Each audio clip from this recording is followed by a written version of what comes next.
Now, we're going to debunk these vile and scurrilous accusations that the wheels are falling off the coalition's election campaign. But first to exclusive and never seen before, previously unreleased footage of the National Anti-Corruption Commission tackling high-level corruption in Australia's halls of power. Robust.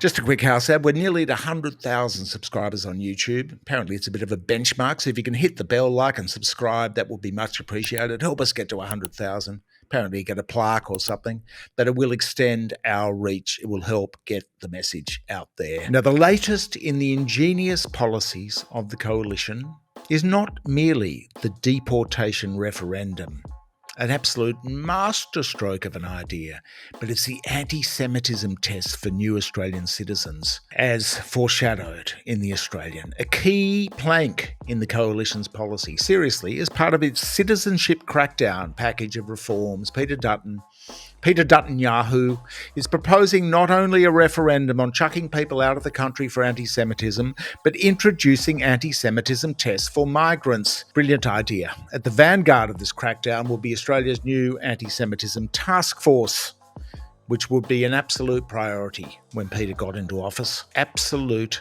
priority in the wake of the biggest terrorism plot in Australian history, which turned out to be a scam. So after trumping Albo's puny $30 million grant to the Adas Israel Synagogue, which is apparently insured anyway, with a knock-em-down offer of $35 million on top of the insurance, he fronts the Lowy Institute this week, Peter, and he said, "A Dutton coalition government will again put the national interest front and centre of our foreign policy.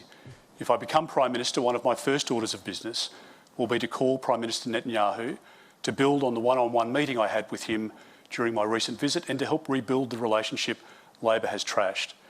Israel will be able to count on our support again in the United Nations." This was hard on the heels of Israel killing 150 children in Gaza this week on one night in an hour or two of US bombs, after shattering the ceasefire terms. So Peter's suggesting, of course, that we get out of that sort of woke ICJ, international law sort of thing, the International Criminal Court, where Netanyahu, of course, is under arrest warrants. But the citizenship test thing is serious policy because it will really curb Australia's immigration. And this is the nuance that I think most commentators have been missing because, let's face it, you get to Australia, you're a new migrant, and they ask you, what do you think of Israel? You know you got to lie, so you say, I reckon Benjamin Netanyahu is a great guy. I'm particularly fond of Ben Gvir, and I admire Beelzebub Smotrich. He's a terrific bloke too. I think Israel's doing a great job. Absolutely fine. They're brilliant. Now, of course, what the government obviously behind this plan is to spend a couple of $1 billion on lie detector tests. And so when people lie about what they think about Israel, including Israelis, we see the protests in Tel Aviv this week, then Peter can deport them immediately. Just get rid of them. It will curb immigration overnight. Everybody will get caught lying about Israel, bang, you're out of the country. Anti-Semitic. And who said the credibility of Australian institutions of power is atrophying? Meanwhile, Chris Pokey Minns was steadfastly refusing to backtrack on his hate speech laws, which were enshrined into legislation on false pretences. Now the New South Wales Parliament has got the votes in the Senate and the upper house for an inquiry into how the blazes this happened. And Peter, of course, comes in swift and fast and hard with his deportation referendum idea after that. Barnaby would be right, he won't have to go back to New Zealand. Matt Canavan won't have to go back to Italy.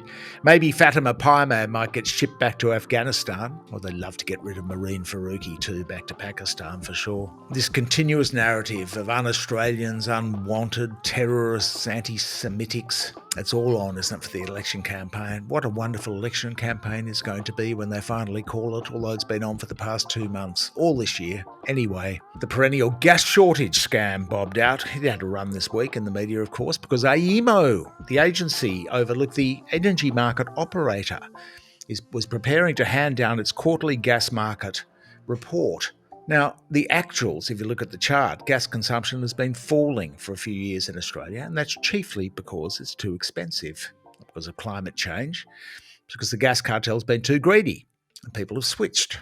But the other scam, of course, with the gas cartel is that 80% of gas is exported. Australia is swimming in the stuff. There is no shortage.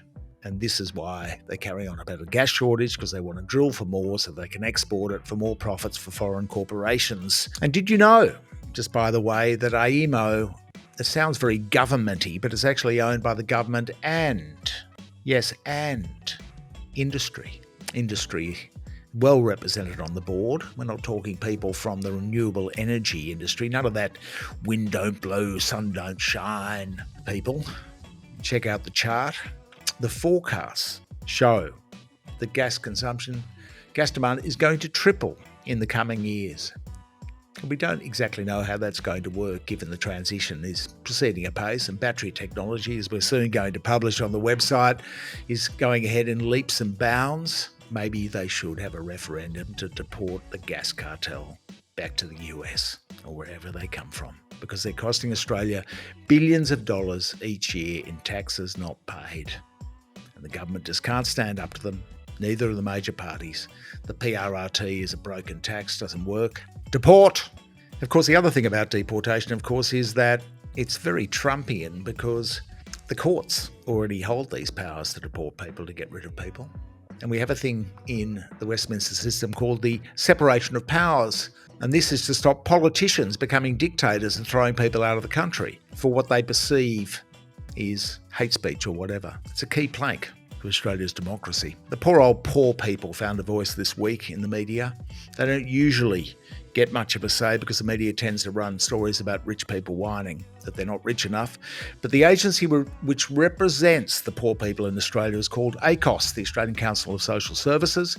And AUkus sallied forth with its report this week, which found that the richest 10% of households own 2/3 of all investment properties. But this same demographic is also receiving 82% of the $16 billion in tax relief from negative gearing and CGT discounts. It's a good scam. Got a brief mention in the media, but what really got a mention, what grabbed the headlines, the front pages, was another rich list, soaked up the headlines it did. When it comes to the media duopoly on rich lists, it's pistols at dawn. Now, the AFR has dominated this space historically with its BRW rich list and the AFR rich list. But Murdoch is having a real crack at this rich list market, and this week held forth with what it simply calls is the list. Stiff competition for the Nine stable, but the AFR is still ahead because it has the sheer number of rich lists. It's got its anchor rich list, its top 200. It's got its Australian richest women list.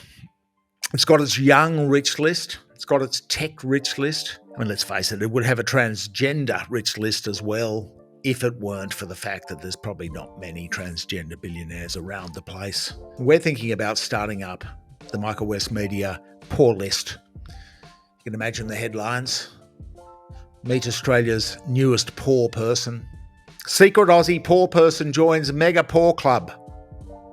Australia's top young poor. There's a magazine coverage of the lives of Australia's poor and infamous, the uninfluential. It might catch on. We're going to go and see Longines or Louis Vuitton, see whether they're interested in sponsoring this. Could be a lot of work though, because there are 3.3 million Australians living below the poverty line. Thank you, AUKUS. And it's no wonder with the price of groceries. And here, Angus Taylor, good old Angus, he came out this week and he mentioned that grocery prices had risen 30% in a week. Now, he probably meant a year, but we all feel it. We all go shopping, don't we? You know, even Aldi. Aldi's gone crazy. You know, I find Harris Farm, which is independent, is cheaper than Coles on most stuff. Anyway, it was a big week for groceries because the regulator, after a year-long investigation, emerged with its big report into Woolies and Coles, and it conceded that little could be done about their market dominance. Shut the gate. The horse has bolted. It's funny how the banks too, they're the most profitable banks in the world because the ACCC found that these supermarkets, Australia's supermarkets, were the most profitable in the world. because it only means one thing: you're paying higher prices for your groceries. But of course, as the business press said, the ACCC failed to find a smoking gun. Nothing they could do about it. Just wave the white flag. Maybe we could ask the Victorian Liberal leader Brad Dutton, but of course he could be out of range. He might be on a cruise. Did you see the outrageous hammering of poor old Brad Dutton in the media? Giving him a hard time they were for going on a cruise. Okay, he forgot to mention when he said he was going to Queensland for the floods, for the cyclone, that he was actually going on a cruise in Queensland, but, it wasn't like Hawaii or something. And it was Labor's fault, of course, for introducing laws when he's on this cruise. You can't rule out whether it was a Pacific Princess or the Love Boat or whatever it was. But anyway, why shouldn't people be able to go on cruises? It's outrageous. The good thing about the Libs and the Coalition, though, they might have a dozen policy ideas, but they can always rely on the fact that everything is Labor's fault. And on the bright side, though, this week would have been budget week in any normal year. We would have had to endure 3 or 4 weeks of budget leaks, drops to the media duopoly every day. Here's a gift for this and a gift for that, budget bribes. But we know what it's going to be. It's going to be a deficit. We're in a campaign, even if they haven't officially started it yet. And so we've been spared 3 or 4 weeks of interminable budget leaks to the corporate media. The only 2 things of note really are the PBS, where Albo did cut the co-payment to $25 for medicines for the PBS. And Peter saw him and matched him straight away. $25, down from $31. The Uni Party in action. Because they did it on Medicare as well, of course. Albo goes, $8.5 billion upgrade for Medicare. Peter Netanyahu goes, $8.5 billion upgrade for Medicare. It's a good move too. Very savvy move from Peter, because his demographic is people between the ages of 83 and 104 who watch Sky News at night.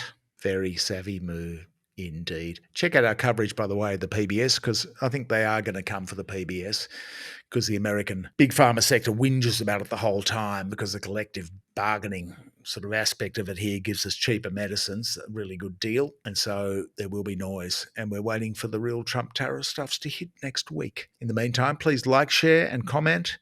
Support us if you can on Patreon, and enjoy the rest of your weekend.